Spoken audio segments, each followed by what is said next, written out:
नमुना बनेर अन्त्य भयो। आफ्नो टोल, आफ्नै आफन्त र चिनिने अनुहारमै विश्वास गुमाउनु पर्ने यो घटनाले न केवल एक बालिकाको जीवन लियो, तर सम्पूर्ण गाउँ, जिल्ला र राष्ट्रलाई पनि स्तब्ध तुल्यायो। बलात्कार र निर्मम हत्या मात्रै होइन, यो घटना योजनाबद्ध, सङ्गठित र सामाजिक असंवेदनशीलताको चरम दृष्टान्त पनि हो। भोटेकोशी गाउँपालिका 5 मार्मिङ छ्यादीको एक मकैबारीमा 5 युवकले एक बालिकालाई सामूहिक बलात्कार गरे।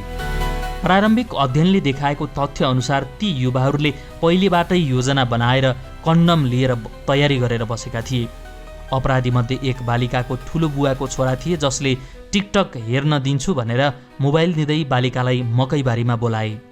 त्यसपछि 5 जनाले मदिरा सेवन गरेर बालिकालाई पालैपालो बलात्कार गरे। बालिकाले प्रतिशोध गर्दा उनीहरूले उनको हातखुट्टा समातेर बलात्कार गरेको बताए। त्यसपछि अपराध लुकाउन उनलाई घाँटी थिची बेहोस बनाएर भिरबाट फालिएको थियो। तर शव झाडीमा अड्किएको देखेपछि उनीहरूले फेरि टाउकोमा ढुङ्गाले हानेर हत्या गरे।